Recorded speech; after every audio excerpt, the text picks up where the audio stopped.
Kakain lang daw. Sige, snack muna. Ngayon pa lang kami kakasimula ng umaga. Sige, kain muna. Buti may ano dito. Kagabi. Snackan. Kagabi na tayo kain. Dog. Ngayon lang sila nakakain. Wala tayong kain kagabi. Patingin ng papel. Yung barangay indigency. Saka Ah, nakakuha na siya. certificate niya. Okay, sa Sorok, Barangay Sorok. Ipaprocess mo yung sa funeral. Opo.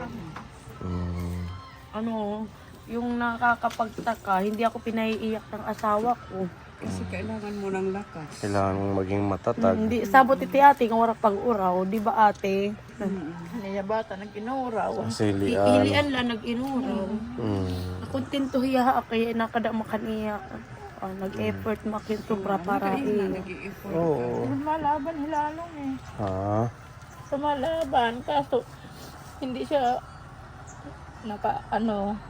may nag-over makasiblan kasi wala yung kaniya utak. may crack yung ulo. May crack yung ulo niya. Nabasag. Ibig sabihin May nabasag. Mm-mm. Saan banda? Kaliwa Dito. kanan? Kaliwa. Natumba man niya. Saan dito kanan? Kaliwa. Dito. Kaliwa. O kaliwa ba yun? Oo. Natumba siya doon sa inyo, Oo, sa batong. sa bato. Asubsob. Nasubsob doon siya. Tumama yung ulo niya sa bato. Oo. Kaya nag-crack yung skull niya. Oo. Doon sa namatay sa crack.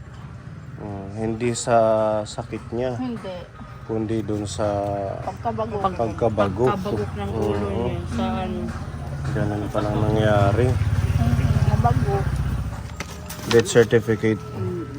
Buti nakakuha ka kaagad. Binigay ng doktor. Immediate cause, central brain herniation,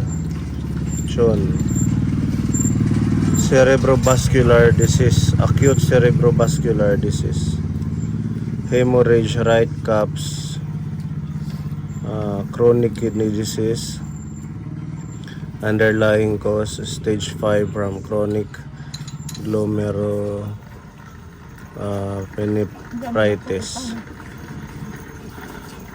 Alas ano yan na kuhan kagabi. Alas 11 po, eksakto. Pero talaga niya pa-uraw. Dinala pag-uraw atihan, hampag.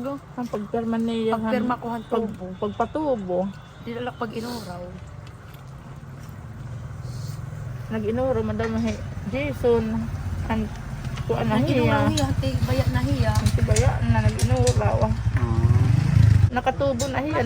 Naturo niya luha. Ay hani ko, nagsaliw kami ni ate. Yun siya yung una na naghapbat ng gabi yun. Ay madangganaan na mainit na sa Nilagnat katawan. hiya. Nilagnatan. Mainit na yung katawan ni ate. Tapos nag-himlas siya, diba? Pagkatapos naman, ako naman yung sumunod. Katatapos ko palang maghimlas, ano yun yung sinabi ko, Mabigat yung katawan mo tapos sobrang init. naramdaman ko yung init ng katawan ko nung bagong himlas pa lang ako. Tapos, mabigat yung pakiramdam ko, yun yung naramdaman ko. Siguro nung time na yun, ninayakap ako ng asawa ko. Yung code kasi, malayo pa kami. Ay, pila namin. Matagal pa yung pila namin. Binigay. Hindi dumating yung code ng galing sa ABRMC. Oo. Harayo pa kami sa pila, malayo pa. Ganun Kasi pala yun. nag-ano- Pag emergency, hindi ka pwede rin basta-basta din na pag walang code.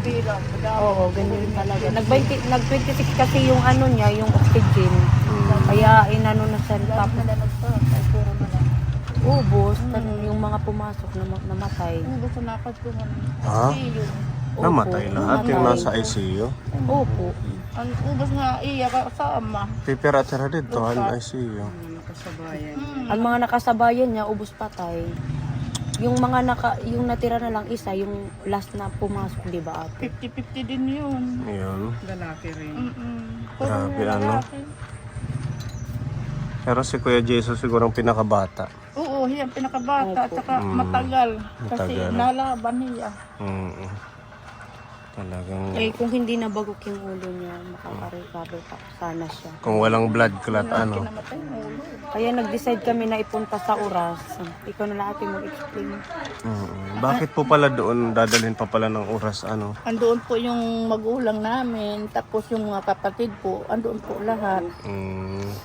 Yun po ang gusto din ni Jason bago siya, kasi ng piyesta, gustong-gusto niya pumunta doon. Kailan ang piyesta nyo? Ano, 2 araw pa lang nakakalipas. Nung liwas na Domingo. yun. Oo. Nung isang araw na. Pag kinabukasan yun yung nagrabe na. Nagrabe na siya. Mm, Kaya yung hiling niya, doon na lang. doon sa bayan niya mismo. Feeling ko, yun na talaga yung oras niya. Kasi, Mm. di ba, ano, merong paru-paro na itim, di ba ate? Oo. Merong itim na paru-paro nung Biyernes. Nung kasi yung piyesta nila, Sunday and Monday. Nung Friday, Friday evening, mga 11:30, the same din ang kinamati ng asawa ko. Merong paru-parong itim na pabalik-balik sa higaan namin, ganun. Doon sa bahay niyo? Oo, maraming beses bumalik, mga 12:30 na umalis. Ganon. Oo, then napag kinabukasan, aalis na kami papuntang oras. Napag-isip-isip ko, bakit kaya yung... Pero nakapunta pa kayo ng oras? Hindi na. Kasi naisip ko na parang masama yung kasi, di ba yung may itim na Oo. pabalik-balik na Mm. na paru-paro. Nadapuan naman yung anak ko, nagkaroon siya ng rashes sa mukha at sa dito. Yung dinapuan siya ng paru-paro. Yun na kaya, take ko siya ng ng cetirizine 2 beses. Then, pinaluunan ko nung sa gabi. Nawala po. Yun. So, yun na pala yung sign, yung paru-paro. Siguro, yun na talaga yung sign ng niya. Waray kita mahimo kay siguro yun na talagang kuanhang Ginoo. Yun na ang kagustuhan ni Lord. Oo, pero Hanggang doon na lang siya. Nalaban ka sana. Lumalaban sana siya. Kahapon nakikita ko. Oo. Nalaban. Ano iya ulo kay na nalaban niya pero an iya ulo. Nagkuan nagkalat na dugo. duguhan niya utak. Asan iya kinamatay. Kung hindi siya nabagok, siguro yun na talaga ng kagustuhan ng Panginoon. Para akong robot na kalmado, hindi ako makaiyak, ganun. Parang namanhid yung feelings ko. Yun yung nararamdaman ko kahit, alam nyo po, pinipilit ko talagang umiyak. Ayaw talagang tumulo yung luha ko. Mauraw talaga akin, di ba ate? Giurawi talaga akin. Pero, this time talaga, wala talaga paurawan ni Aaron. Talaga nga, pinapestrong ako niya para kan baby. Para sa anak niyo. Magugulat si Lian pag uwi niyo sa oras. Wala na si tatay niyo. Masugalaat nga. Nagpapagamot niya pa apa. Ano? Sabihin niya lang nagpapagamot lang. Makikita niya nakahiga na. Nag-inom raw po nung Tumawag kami ng 11, umiiyak si baby. Paggabi, 11 O, na. 11. Pero sinabihan niyo na. Hindi pa nila alam. Siguro yung spirit ng asawa ko, hinanap yung anak ko. Oo, kasi pag nasa trabaho ka, nung buhay pa siya, sila yung laging Kasama ko sa apartment. magkabanding ng anak niya. Naiiwan dun sa bahay. naramdaman niya yun. Alam niyo po sir, nung time na nung 2 araw na 1 and a half day na lakad-lakad, hindi ko naramdaman nung pagod kahapon. Di ba ate? Parang walang di ko alam nga. Para siya robot. Para akong Sige ka lang ng robot. sige. Oo, lakad ng lakad. Parang hindi ako nakakaramdam ng hingal. Hihingalin ako. Parang, parang hindi normal na di ba? Dapat, di ba ang layo ng linakad ko, dapat hingal na hingal talaga. Ako parang wala akong nararamdamang hingal. Tapos ngayon naman po, parang kalmado, pinipilit ko umiyak, ayaw talaga. Parang akong robot. Di ko talaga, sir, ma-explain nararamdaman ko. Parang gusto kong umiyak. Siguro, pag ano na yan, pag nakauwi na kayo doon sa oras, pag nakita mo na siyang nandun sa himla, niya, kabaong niya, baka doon mo maibuhos. Mahiram. yung nararamdaman, yung kalungkutan. Nakikiramay po yung ating mga kaponi, lahat ng ating mga sponsor. Maraming sumubaybay kay Kuya Jason for almost 3 years. Mahigit 3 years na pagbisita sa kanya. Isa siya sa mga hindi makakalimutan ng Pony Aldi Channel. Opo. Yung kanyang pagiging matatag. Kahit, di ba, 5 years na nagda-dialysis pero kinakaya niya. Siguro, sabi mo nga, ito na yung time. Siguro Binigay yung ni Lord paru-paro sa na, kanya. na yun, yung may side na talaga na kukunin na talaga siya ni Lord. Nung namatay siya, di ba ate, napakaputing-puting na paru-paro, malaki-laki, di ba ate? Pagkalabas lang ng pinto. Pakagawas ng pinto, Pagkapatay niya nung 11, lumabas kami. May nakita kami paru-paro, nasa tapat lang namin, nasa bawbaw lang namin, sa tapat lang namin, napakaputi. Ibig sabihin po yun, sir, na malinis yung kaluluwa ng namatay. Yun po yung ibig sabihin ng puti na paru-paro. Dahil napakabuti yung puso ni Jason. Ngayon, naglalakbay na yan si Kuya kung saan man. Baka nga nandito yan sa atin. Asa nga, di nga pinapakuan nga ni pinapaurog. Pipinirit ko, sir, direct talaga. Nung nasaan ka man ngayon, mahal na mahal kita. Hindi ka namin makakalimutan kahit kailan. Pinastroke mo ako, ay. Parang kahapon, hindi mo ako pinaramdam na napagod ako. Tapos, ngayon parang akong robot na manhid na hindi ko nararamdaman yung... Sige lang ha, basta huwag papabayaan yung sarili mo. Yung siguro Magpahinga ka din. yung ano siguro ni Kaya ng anak Arag, mo. yung habilin niya na alagaan ko yung anak niya. Yun yung, yun yung talagang, doon siya magiging happy pag okay kayong dalawa ng anak mo. Kapag na-mission accomplish ko yung gusto niya, siguro doon siya magiging super happy para sa baby niya at sa amin dalawa. Alam kong masaya na siya kasi makakauwi na siya sa lugar na kung saan siya galing. Yun ang request niya talaga. Kaya pagbibigyan siya ng asawa niya, makauwi. Kahit hinahadlangan ng mga kapitbahay niya. Gusto sana nila. Oo doon nga. Sa Barangay Surok. Doon sana sa Barangay Surok. Request naman ni Jason na doon sa pamilya niya. Siya ay burol. Kaya pagbibigyan siya ng asawa niya. Doon na lang, kayo man ang request pala niya, ano? Request niya. Na doon sa pamilya niya sa oras. Oo, kaya nung na-critical siya, yung ginawa ko, tumawag ako sa kanila na papuntahin yung nanay niya, number 1. Nag-message ako sa Facebook kung sino para makarating. Tapos yung mga kapatid niya, yun yung gusto, yun yung ano.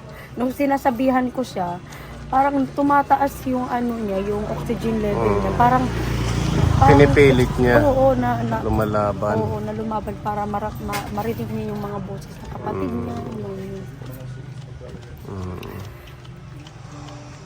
Nakakalungkot naman.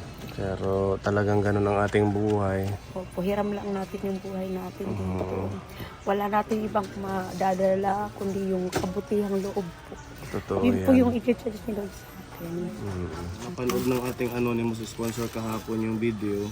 Meron siyang pinapabigay na 6,000. Para daw to sa kay Kuya Jason. Gagamitin po namin sa kanila. Kasi kahapon nung nagva-vlog tayo, di ba? Akala natin na madudugtungan pa yung buhay niya. Kaya yung ating anonymous sponsor, agad siya nag-send ng pagmamahal para magamit niya sa Tacloban. Kaso hindi na nga umabot, magamit na lang to sa kanyang funeral at saka sa pagbiyahe, pag-transport doon sa oras. Opo, yung gagamitin po sa mga pagpapalamay po. Pero sa ngayon, priority mo muna yung sa funeral para maialis. Para mahidagdag po. Kung kailangan nyo to i-down nyo na kaagad. 6,000 to galing sa ating anonymous sponsor. 1, 2, Yung bandang huli, nag-iling-iling na siya eh. 4, 5, Nahirapan siya. 6,000 galing sa ating anonymous sponsor. Maraming salamat po sa aming sponsor po. Malalaking tulong po ito para kay Jason. Tapos ito naman, 2,000 pinapabigay ni Tita Bet ng Australia. Bali, 8,000 na yan, makaano sa pangailangan. Salamat po Tito sa mga Ted. oras na God ito. bless po. Makakatulong po ito para sa kay Jason sa kanyang ano po kanya funeral po. Nanay, salamat ha. Thank you, Nanay. Pasensya na. Pasensya na po, dito namin naabutan sila. Ay, bayad lang. Oo, okay lang. Pagpalit ko tinapay, Mm. bugtong ininit. Oo. Bugtuan mo ikaw. Ito, Kuya Ate Ruby. Binita. Kapag sigma at Kapatid, wala na yung aming kapatid kami na din. tayo balaya. Kalimong kalim. Asya.